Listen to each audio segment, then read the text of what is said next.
तो दोस्तों आज हम एक्सप्लेन करने वाले हैं मूवी जिगरा। ये मूवी हाल ही में थिएटर पर रिलीज हो चुकी है और हम एक्सप्लेनेशन लेके आपके सामने आ चुके हैं।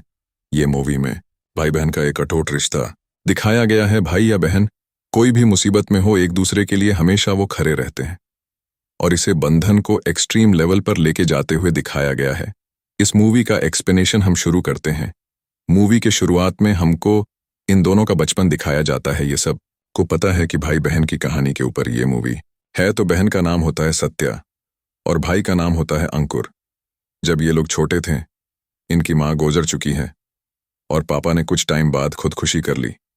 इन दोनों के सामने ही तब से अंकुर डरा साइमा रहता है, पर उसकी एक ढाल बनके उसकी बहन सत्या हमेशा आगे रहती है। समाज के हर एक बुराई से ये अपने भाई को बचाती है। सत्या जब छोटी थी वो भी कमजोर थी, पर उसको मजबूत बनना पड़ा अपने भाई के लिए। समाज में ऐसे अनदेखे प्रॉब्लम्स इनके सामने आते थे तो भाई बहन को एक दूसरे का ख्याल रखना पड़ता है। इनके फादर मरने के बाद ये लोग उनके बड़े पापा के साथ रहने लगते हैं, पर बड़े पापा के फैमिलीज इनको कभी अपनाए नहीं।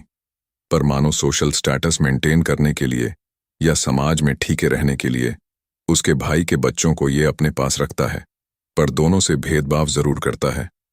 अपने बच्चों के साथ कभी भी उसके बच्चों को बिठाया नहीं, अच्छे से बात नहीं किया, ये तक के डिस्क्रिमिनेशन में हमेशा वो करता रहता है। पर इन सारे चीज को नजरअंदाज करते हुए हमेशा अंकुर के साथ बने रहती है। सत्या इन्हीं के होटल में काम किया करती है, एक मैनेजर के पोजीशन पे, और अपने ही बड़े पापा को वो सर करके संबोधित करती है। और दूसरी जगह अंकुर पढ़ाई में बहुत तेज था। कॉलेज बोल लो, यूनिवर्सिटी बोल लो, वो हमेशा अव्वल आता था। इसी के साथ उसका हॉबी था कोडिंग और कंप्यूटर, और इलेक्ट्रॉनिक्स में उसका अच्छा खासा हाथ था। तो वो कोडिंग वगैरह करता है और वो चाहता है कि बड़े पापा इसमें कुछ इन्वेस्ट करे, पर उसको पता था कि उसके बड़े पापा उसके ऊपर तो कुछ इन्वेस्ट नहीं करेंगे। पर कबीर, जो कि बहुत ही तेज था और उसके बड़े पापा का लड़का होता है, वो सिर्फ उससे इसलिए दोस्ती बना के रखता है कि उसके फायदे में वो खुद का फायदा ढूंढ पाए। इसलिए उसने भी अंकुर के साथ अपने पापा को पिच किया और उसके पापा मान भी गए इस कोडिंग प्रोजेक्ट में इन्वेस्ट करने के लिए। पर सत्या कबीर को बिल्कुल पसंद नहीं करती थी। वो नहीं चाहती है कि ये दोनों एक साथ रहे, मतलब उसका भाई और कबीर। पर उसका भाई अंकुर अपने दिल से कबीर को अपना दोस्त मानता है। मानो एक भाई की तरह, एक परिवार की तरह। उसके बड़े पापा तो मान जाते हैं और ये भी बोलते हैं कि तुम दोनों को एक कंट्री जाना पड़ेगा जहां पर हमारे और भी प्रोजेक्ट्स बन रहे हैं। तुम उधर जाके अच्छे से काम कर सकते हो। उस देश का नाम है हंसीदाव, जिस देश का लॉ बहुत स्ट्रिक्ट है। अपने प्रोजेक्ट के अलावा दूसरे किसी चीजों में इन्वॉल्व्ड मत होना, सिर्फ काम करना। प्रोजेक्ट अगर सक्सेसफुल बनता है तुम दोनों बच्चों का ही फ्यूचर सुधरेगा। मतलब ये बंदा भी शातिर है। उसको पता था कि अंकुर जिस प्रोजेक्ट में काम कर रहा है, अगर वो सक्सेसफुल बना ये लोग बहुत पैसे छापेंगे, और ये चाहता है कि उसके साथ मिलके सारा क्रेडिट उसका लड़का मतलब कबीर लेके चला जाए बाद में। तो ये क्रेडिट वेजरा दिला ही देगा कि ये प्रोजेक्ट उसका ही बेटा मतलब कबीर ने शुरू किया था, यही तो है। इन बड़े लोगों का प्लान सत्य नहीं चाहती थी कि उसका भाई अपने देश को छोड़ के किसी दूसरे कंट्री में जाए जहां के लॉ इतने स्ट्रिक्ट हैं। वो अपने भाई को रोकना चाहती है, पर दिल से वो चाहती है कि वो बड़ा बने, उसका फ्यूचर अच्छा बने। और कैरियर का बात था इसलिए वो मान भी जाती है और बोलती है अच्छी से रहना, कोई भी प्रॉब्लम हो तुम्हारा बहन तुम्हारे साथ हमेशा करी हुई है। फिर हम देखते हैं कि अपने कंट्री को छोड़ के ये लोग चले जाते हैं हंसीदाव। हंसीदाव में जाने के बाद कुछ टाइम तक तो सब कुछ सही जाता है, पर हम देखते हैं कि कबीर, जो कि ड्रग्स लेना शुरू कर देता है, जो कि अंकुर को बिल्कुल भी पता नहीं था, रंगे हाथ उन लोगों को पकड़ लेते हैं नारकोटिक्स डिपार्टमेंट वाले। नारकोटिक्स डिपार्टमेंट जब इन लोगों पकड़ लेते हैं सीधा इनकी जेल हो जाती है। और हंसीदाव का लॉ इतना स्ट्रिक्ट है, अगर आपको नारकोटिक्स वाले केस में पकड़ा गया तो आपको सीधा फांसी की सजा होगी, क्योंकि इस देश में छोटे छोटे क्राइम की बहुत बड़ी सजा होती है। इसलिए इस देश का लॉ इतना अच्छा है और लोग क्राइम करने से पहले 100 बार सोचते हैं। अभी कबीर और अंकुर चले गए थे जेल में और न्यूज़ बाहर लीक हो चुका था, और जब उसके बड़े पापा को ये सब कुछ पता चला, ये लोगों ने एक अच्छे खासे लॉयर को हायर किया। अपने बच्चे को इनोसेंट प्रूफ करने के लिए वो किसी भी हद तक जा सकते थे, कितने भी पैसे खर्च कर सकते हैं, लॉयर ने भी बोल दिया। अगर हम खबीर को अगर बचाना है तो हमको पूरी गलती अंकुर के ऊपर डालना पड़ेगा। उन लोगों को पैसे ऑफर करना पड़ेगा कि अंकुर राजी हो जाए और 3 महीने में ही मैं उसको बाहर निकाला हूंगा। ऐसा एक एग्रीमेंट बनेगा जो कि सिर्फ हम उन लोगों को ही बताएंगे, मतलब सत्या को और अंकुर को। अभी करंट सिचुएशन में तो सत्या हंसी दांव में नहीं है और उसे कुछ बता भी नहीं है, सब कुछ इंटरनली चल रहा है। तो लॉयर उधर जाता है और अंकुर को समझाता है कि ये आपका अपना खून है, और कबीर भी उसके सामने रो देता है कि पापा तुम्हें 3 महीने में निकाल लेंगे, तुम मेरे लिए सिर्फ इतना कर दो, नहीं तो ये लोग मुझे मार देंगे। लॉयर भी बोल देता है कि सारे फॉर्मेलिटीज हो चुके हैं, हमारे इस देश के गवर्नमेंट के साथ भी अच्छा खासा रिलेशन है, हम तुमको बचा लेंगे कि तुम लोगों को किसी और ने ड्रग्स बेचने की कोशिश किया था, तुम बस जज के सामने मेरे हर एक कोटेशन के बाद यस बोलोगे। और वो लैंग्वेज भी अच्छे से नहीं पता था अंकुर को, क्योंकि इस देश का लैंग्वेज भी थोड़ा अलग था। फिर वही होता है, कोर्ट रूम में जाके वो लॉयर एक के बाद एक स्टेटमेंट देता है और अंकुर हामी में हाँ बढ़ता है। फिर हम देखते हैं कि पूरा पासा बदल चुका है। अंकुर को झूठ बोला था, इन लोगों ने 3 महीने बाद वो बाहर नहीं निकलेगा, उसकी 2 महीने में फांसी हो जाएगी और सब कुछ अग्री वो कर चुका है और खुद के ऊपर सब कुछ ब्लेम वो ले चुका है। टेक्निकली कबीर अभी फ्री है, ये बड़े लोग ऐसे ही तो करते हैं। फिर अंकुर को मौका दिया जाता है, खुद के पास के एक लोग को तुम कॉल कर सकते हो, और वो सीधा कॉल जाता है सत्या के पास। फिर सत्या को वो सब कुछ बताता है। फिर सत्या का मानो पैरों तले जमीन खिसक चुका था। भाई को उसने भेजा था एक इंजीनियर बनने के लिए, पर वो आज जेल में है, 2 महीने में उसकी मौत होने वाली है। कौन सा बहन ये सुनकर ठीक रहेगी, और इन लोगों की तो फैमिलीज भी नहीं है, मतलब मम्मी पापा बचपन में मर चुके हैं, माँ बाप बहन भाई सब कुछ एक ही है जो कि है। सत्या हंसीदाव के लॉ इतने ही बेकार हैं कि उसको फांसी देने से पहले इलेक्ट्रिक शॉक भी दिया जाएगा। नारकोटिक्स डिपार्टमेंट का रूल इतना खतरनाक है, सत्या को जब पूरी बात पता चलती है वो सीधा बर्रे पापा के सामने जाती है और उनको उल्टा सीधा बोलने लगती है, और ये बोलती है सिर्फ मुझे एक प्राइवेट जेट चाहिए उस कंट्री में जाने के लिए, और 2 करोड़ रुपए मेरे भाई को तो आपने मौत के मुंह में डाल लिया है। आपका बेटा तो फ्री हो गया ना, अगर मुझे ये सब कुछ नहीं मिला तो आपका बेटा भी जिंदा नहीं रहेगी। उसके बड़े पापा को भी पता है कि सत्या कुछ अलग किस्म की है, वो जो बोलती है वो जरूर करती है। फिर क्या था, हम देखते कि उसको उसके बड़े पापा 2 करोड़ रुपए और एक प्राइवेट जेट दे देती है हंसी दांव जाने के लिए फ्लाइट में बैठने के। तुरंत बाद वो खाना मंगवाती है प्राइवेट जेट में, जितना भी खाना था वो बोलती है मेरे सामने रखो, और सब कुछ मानो वो थोड़ा थोड़ा खाने लगती है। देखते देखते मानो सारे चीजों को बिखरते हुए वो खा लेती है, और तभी एक न्यूज मिलता है कि उसके बड़े पापा के होटल में आग लग चुका है। वो आग और किसी ने नहीं, सत्या ने लगाया था। वो गुस्से में थी कि उसके भाई को क्यों इस केस में फंसाया गया, जहां पर उसका दोष भी नहीं था, सिर्फ अपने बेटे को बचाने के लिए, जो कि सचमुच एक दोषी है, एक गुनहगार है। फिर हम देखते हैं कि सत्या हंसी दाव पहुंचती है और कंट्री के रूल रेगुलेशन के बारे में वो पूछती रहती है, जो कि बहुत स्ट्रिक्ट है। मैंने पहले आप लोग को बता दिया था। फिर वो सीधा जाती है जेल में अपने भाई से मिलने के लिए। उसका भाई उसे देख के भावुक को आता है और उसके आंखों में आंसू आते हैं, और वो बोलता है कि बहन, और हो सकता है हम ना मिले।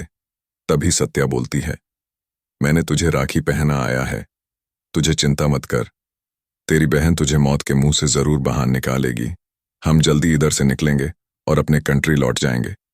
फिर सत्या बाहर आती है और लॉयर से मिलना शुरू कर देती है। कोई भी लॉयर उसको जवाब नहीं दे रही थी कि अपने भाई सारे लोग बोलने लगे। जब कोर्ट ने ऑर्डर दे दिया कि उसके फांसी होगी तो वो जरूर होगी, हम ज्यादा से ज्यादा उसको डीले कर सकते हैं, पर मौत उसका निश्चित है। फिर हम देखते हैं कि सत्या पूरी उम्मीद खो चुकी थी। वो फिर एक बार में बैठ के दारू पीती है और अपनी कहानी और एक इंडियन बंदे को सुनाती रहती है, और वो इंडियन बंदा और कोई नहीं है, इसका नाम भाटिया होता है। भाटिया का एक लड़का है जो कि हंसी दाव के जेल में है। उसकी गलती की सजा उसके बेटे को मिल रहे हैं। इससे पहले वो ऐसे क्राइम किया करता था, पर 10 साल पहले ये सब कुछ उसने छोड़ दिया था, पर उसके फैमिली में से उसके बेटे को जेल में ले दिया गया। वो भी चाहता है अपने बेटे को छुड़ाना, पर लॉयर ने हाथ खड़े कर दिए। और अब ये दोनों मिलके प्लान बनाने लगे कि इन दोनों को जेल से बाहर कैसे छुड़ाए। फिर भाटिया बोलता है, मैं एक आदमी को जानता हूं जिसका बेटा अभी भी जेल में है, और वो आदमी खुद पहले पुलिस में था, पर वो आज सस्पेंडेड हो चुका है। वो हमारी मदद कर सकता है। फिर वो लोग जाते हैं उससे बात करने के लिए। फिर मुत्तू बोलता है कि ये नामुमकिन है, लोग के थ्रू हमें जाके कभी भी इन बच्चों को बाहर नहीं निकाल पाएंगे। तो सत्या बोलती है, लोग के थ्रू नहीं है, मैं चाहता हूं मेरे भाई को मैं जेल से छुड़ाऊं, बैहुक और कुरुक पर हो सकता है। उसे मुझे कैसे भी निकलना पड़े पर मैं निकालूंगा जरूर। ये बात सुन के मुत्तू बोलता है, ये सब कुछ भूल जाओ तुम। अगर ये सब कुछ करने के लिए जाओगे तुम खुद भी मारी जाओगे, और तुम्हारे साथ जो आया है भाटिया वो भी। दूसरी जगह हम जेल में अंकुर को देखते हैं जिसकी हालत बहुत ही खराब होता है। उधर की पुलिस उससे टॉर्चर करती रहती है और उसके साथ उसका बाल वगैरह मुड़वा दिया, और उसके ऊपर शारे डिब भी जुल्म ये लोग करते हैं। उसके साथ कैदी के साथ भी अभी देखते देखते अंकुर की बातचीत होने लगा था। टोनी के साथ उसका दोस्ती होता है, और चंदन के लड़के के साथ भी। और टोनी था भाटिया का लड़का। टोनी और भाटिया का लड़का बोलता है कि हम लोग बहुत टाइम्स इधर से भागने की कोशिश कर रहे हैं। 2 साल से हम खुदाई कर रहे हैं टनल में, जहां पर हम उससे निकल के बाहर जा सकते हैं। हम भी मेडिकल रूम के वॉलंटियर हैं, तुम भी बन जाओ। उधर जाके हमको खुदाई करना पड़ता है। फिर हम दूसरे जगह देखते हैं कि कोशिश करती है सत्या मुत्तू को कन्वेंस करने की, पर मुत्तू कन्वेंस नहीं होता। सत्या फिर बोलती है, ठीक है, तुम में और मुझ में फाइट होगा, जो भी जीतेगा उसकी बात ओपोनेंट को मानना पड़ेगा। और वही होता है, फाइट होता है।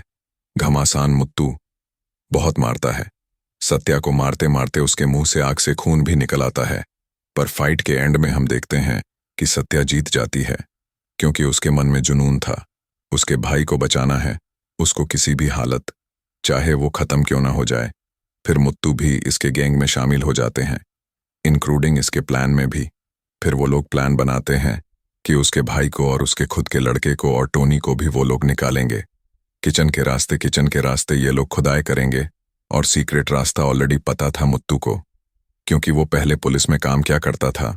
तो वो दिन भी आ जाता है और वॉलंटियर के लिए उनको बुलाया जाता है किचन में, पर ये लोग नहीं जाते हैं।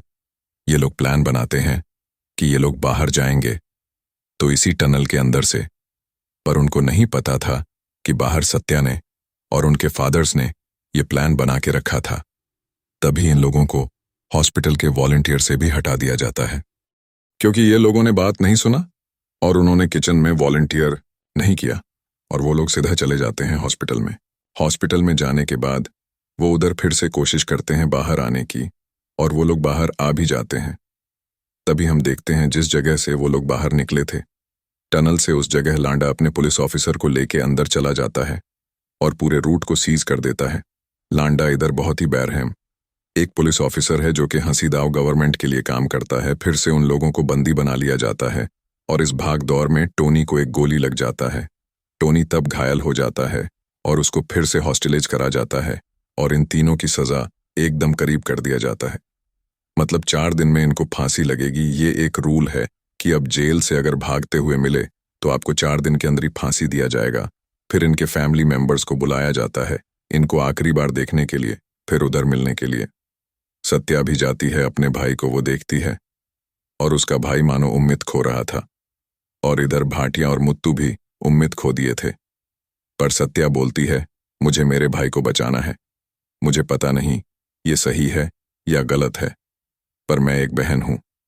हम पुलिस स्टेशन के बिजली को काट देंगे, सारे सेल तब ओपन हो जाएंगे। मुझे कुछ भी नहीं पता, मुझे मेरे भाई को बचाना है, मुझे जेल तोड़ के अंदर जाना है।